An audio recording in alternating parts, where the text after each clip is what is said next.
আসসালামু আলাইকুম। আপনারা সবাই কেমন আছেন? কিছুক্ষণ আগেই আমরা একটা পরীক্ষা দিলাম আমার ব্যাংকার সহকর্মী বিন্দুকে নিয়ে। গুগল ফর্মে আমরা পরীক্ষাটা দিলাম।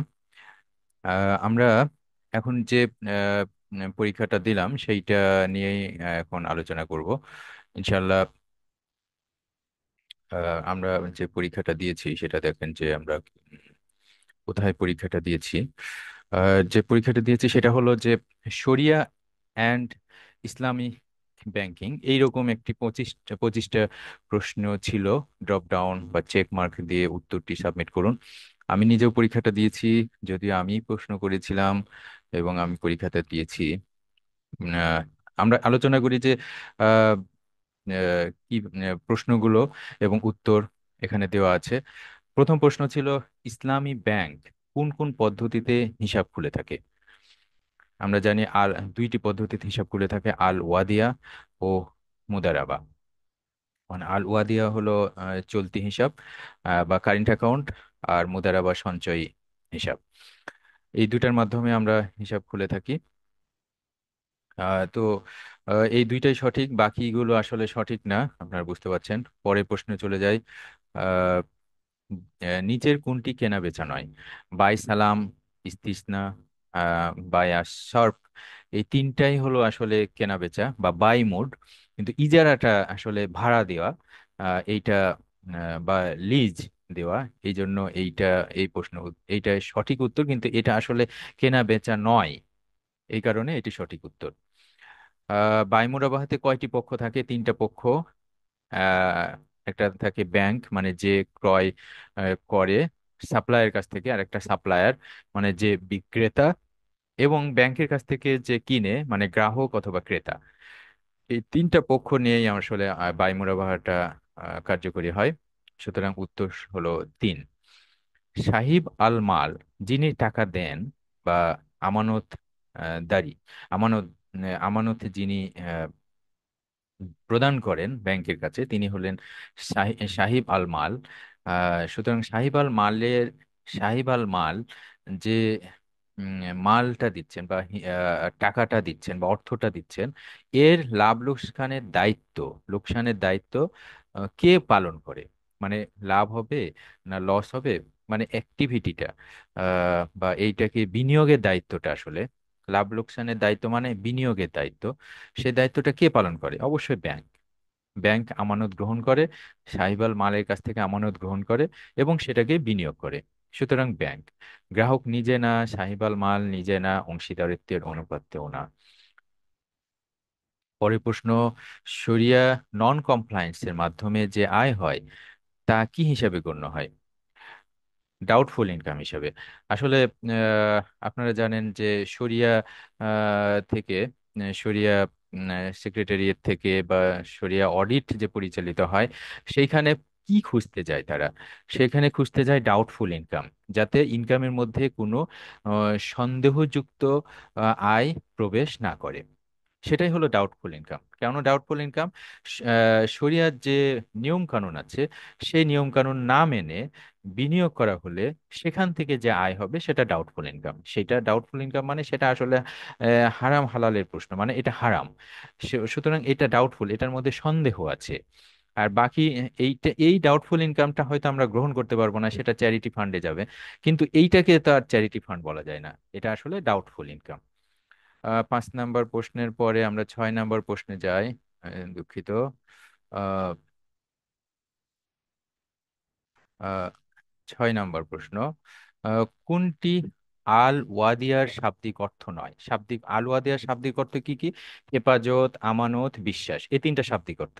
কিন্তু একটা ভুল উত্তর আছে, আমরা ভুল উত্তর খুঁজে বের করব। এই ভুল উত্তরটাই হলো এই প্রশ্নের জন্য সঠিক উত্তর, যেটা হলো চলতি। চলতি হিসাবটাকে আল ওয়াদিয়া বলা হয়। আল ওয়াদিয়ার ক্ষেত্রে কোনটি সঠিক না? এখানে তিনটা সঠিক একটা ভুল, আমরা ভুল উত্তর খুঁজবো। ব্যাংক গ্রহণকৃত অর্থ বিনিয়োগ করতে পারবে, এটা সঠিক। আল ওয়াদিয়া যে অর্থ গ্রহণ করি তা আমরা, সেটা ব্যাংক বিনিয়োগ করতে পারবে। অর্জিত লাভ লোকসানে গ্রাহক অংশীদার হবে না, এটাও সঠিক। ব্যাংক গ্রহণকৃত অর্থের সুরক্ষা দিবে, এটাও আল ওয়াহেদের ক্ষেত্রে সঠিক। কিন্তু এখানে প্রশ্ন হলো সঠিক না কোনটা। সঠিক না হলো অর্জিত লোকসানে গ্রাহক অংশীদার হবে, অংশীদার হবে না এটা সঠিক, সুতরাং অংশীদার হবে এটা ভুল উত্তর। এই ভুলটাই এখন সঠিক উত্তর। মুদারাবা কি? মুদারাবা একটি অংশীদারি কারবার। মুদারাবা একটি অংশীদারি কারবার। সুদ কি কখনো ঋণাত্মক হতে পারে? না, সুদ কখনো ঋণাত্মক হতে পারে না। সুদ কখনো সবসময় পজিটিভ হবে সবসময়। এটা সুদ আপনি যতই লস করেন যাই করেন, সুদ পার্সেন্টেজ অনুযায়ী আপনার সাথে আপনার টাকার সাথে যুক্ত হয়ে যাবে, মানে সবসময় অ্যাড হবে, কখনো মাইনাস হবে না, ঋণাত্মক হবে না। মুশারাকায় কয়টি পক্ষ থাকে? মুশারাকাতে আসলে অনেকগুলো পক্ষ থাকতে পারে, সুতরাং উত্তর হলো দুই বা ততোধিক, কোনো নির্দিষ্ট নাই। বাই মুরাবাহায় কোন কোন ক্ষেত্রে গ্রাহককে ক্রয় প্রতিনিধি নিয়োগ করা যেতে পারে? একদম লাস্টের প্রশ্নটা, উত্তরটাই সঠিক। দূরবর্তী ও বহু সংখ্যক সাপ্লাইয়ের ক্ষেত্রে, শুধুমাত্র দূরবর্তী না, শুধুমাত্র বহু সংখ্যক সাপ্লাই না, বা সব ক্ষেত্রেই যে আপনি বা, ক্রয় প্রতিনিধি নিয়োগ করতে পারবেন এটাও না। শুধুমাত্র দূরবর্তী বা বহু সংখ্যক সাপ্লায়ার যদি হয় যেখান থেকে গ্রাহক পণ্য গ্রহণ করতে ইচ্ছুক, তাহলে পারে তাকেই ক্রয় প্রতিনিধি নিয়োগ করে আপনি পণ্যগুলো ক্রয় করার ব্যবস্থা করতে পারেন। বাইমুরাবাহায় কয়টি ডকুমেন্ট নেওয়া জরুরি? 5টি ডকুমেন্ট। একটা হলো আবেদন, এরপরে হলো কোটেশন, তারপরে ভাউচার, এবং তারপরে বাইমুরাবাহা এগ্রিমেন্ট, এবং পারচেজ শিডিউলস অফ গুডস। এই 5টা ডকুমেন্ট আমরা জরুরি মনে করি বাইমুরাবাহার ক্ষেত্রে। খেলাপি বিনিয়োগের ওপর ক্ষতিপূরণ বা কম্পেনসেশন কি ধরনের ব্যবস্থা? শাস্তিমূলক ব্যবস্থা, যাতে তিনি উম, সঠিক সময়ে বিনিয়োগের টাকাটা পরিশোধ করতে পারেন, পরিশোধ করতে ইচ্ছুক হন বা ইচ্ছাকৃতভাবে দেরি না করেন। সেই জন্য এক্সপায়ারি ডেট পার হওয়ার পরে শাস্তিমূলক ব্যবস্থা হিসাবে কম্পেনসেশন নিতে হয়। কোন পদ্ধতিতে ক্রয় বিক্রয় করলে ক্রয় মূল্য ও মুনাফা আলাদাভাবে জানানো বাধ্যতামূলক নয়? বাই মুয়াজ্জাল। বাই মুয়াজ্জালের ক্ষেত্রে ক্রয় মূল্য বা মুনাফা আলাদাভাবে আহ, গ্রাহককে জানানোটা বাধ্যতামূলক নয়, কিন্তু বাই মুরাবাহাতে আমরা জানাই, বা এটাই নিয়ম, বাই মুরাবাহাতে জানাতে হয়।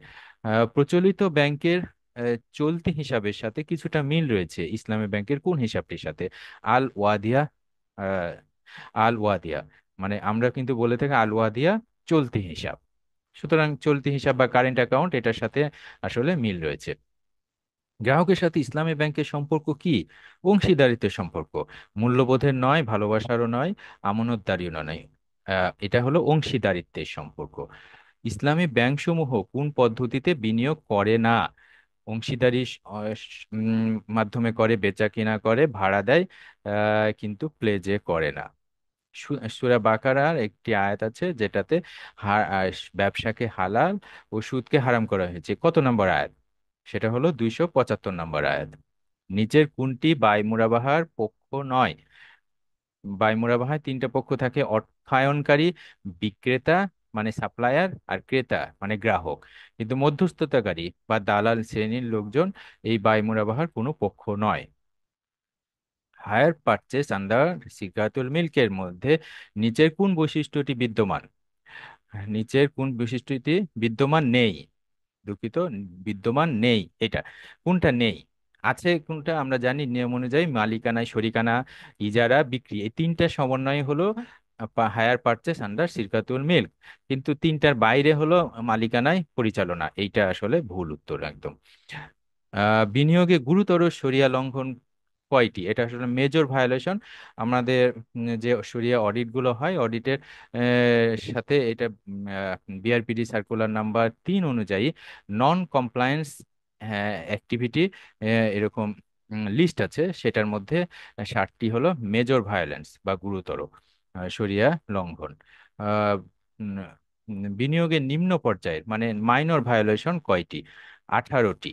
আহ শরিয়া নন কমপ্লায়েন্স বিআরপিডি কত নাম্বার সার্কুলার? আমার ইতিমধ্যে উত্তরটা পেয়ে গেছেন, 3 নম্বর সার্কুলার। 3 নম্বর সার্কুলার অনুযায়ী non compliance list, non compliance list আছে, সেইটা অনুযায়ী আসলে অডিট পরিচালিত হয়। তারপরে বিআরপিটি সার্কুলার 3 অনুযায়ী শরিয়া রিস্ক রেটিং স্তর, আসলে এটা হবে স্তর কয়টি? 36টি। 36টি আসলে বিভিন্ন আহ, উম, বিষয়গুলো ধরা হয় রিস্ক রেটিং এর ক্ষেত্রে, সেটাই এখানে বলা হয়েছে। বা স্তর বলতে আসলে এখানে এটাই বোঝানো হচ্ছে যে কোন কোন ক্ষেত্র দেখা হয় বা সেক্টর, আসলে 36টা জিনিস বিষয়ের উপর আলোচনা করা হয়। লাস্টের প্রশ্নটা আসলে সবার জন্য ভুল হয়েছে, আমারও ভুল হয়েছে। আমি অভ্রতে লিখতে ভালো মতো পারি না, ইংলিশতে লিখেছি, আসলে এটা সিস্টেমের ত্রুটি, যেটা আমরা অ্যাড করতে পারিনি, যার কারণে এই এই নাম্বারটা সবার জন্য ভুল আসলে। এই জন্য আমরা দুঃখিত। তো যাই হোক, আমরা আলোচনা করলাম 25টা প্রশ্ন। এই 25টা প্রশ্ন ইনশাল্লাহ আপনারা চেক করবেন, আমরা পিডিএফ এ আপনাদেরকে প্রোভাইড করার চেষ্টা করব ইনশাল্লাহ। আর আমরা প্রতিদিন পরীক্ষা দিব, চেষ্টা করব। আর হলো আপনারা আমার এই যে S9 ELTC সবাই সাবস্ক্রাইব করবেন। আমরা 2টা গ্রুপ অলরেডি খুলেছি, যেটাতে 2000 জনের বেশি সংখ্যক সদস্য আছে। তো আমার এই S9 ELTC-তে যদি 2000 সাবস্ক্রাইবার কেন হচ্ছে না, এটা আসলে আমার জন্য প্রশ্ন, আপনাদের প্রতি প্রশ্ন, যে 2000-এর সবাই অবশ্যই আমার এই S9 ELTC ইউটিউব চ্যানেলে সাবস্ক্রাইব করবেন এবং ভিডিওগুলো দেখবেন। এই ভিডিওটি আপনি মাঝে মাঝে কয়েকবার দেখবেন, যাতে করে আপনার প্রশ্নগুলো মনে থাকে এবং উত্তর দিতে সুবিধা হয়। এই প্রশ্নগুলো আপনারা অনেকেই জানেন, কিন্তু চর্চার অভাবে অথবা সময়ের অভাবে এই অনেকেরই ভুল হয়েছে, হয়তো 25টার জায়গায় 25টা প্রশ্নের উত্তর অনেকেই জানেন, কিন্তু ভুল ক্রমে, কারণ কনফিউজিং করা হয়েছে, এমন ভাবে করা হয়েছে প্রশ্নগুলো যাতে আপনি কনফিউজড হয়ে যান। আসলে আপনার আইডিয়া এবং আইকিউ কেমন, আপনি পারফর্মার হিসেবে কেমন, সেটার টেস্ট এখানে নেওয়া হয়েছে। এবং এখানে আরো অনেকগুলো টেস্ট বিষয় আছে, যেটা হলো যে আপনি কত গভীরভাবে চিন্তা করতে পারেন এবং আপনার ধারণ ক্ষমতা বা অ্যানালাইটিক্যাল অ্যাবিলিটি কেমন, এগুলো কিন্তু প্রশ্নে এগুলো টেস্ট করা হয়। তো সেই বিষয়গুলো আমরা টেস্ট করার চেষ্টা করেছি ইনশাল্লাহ।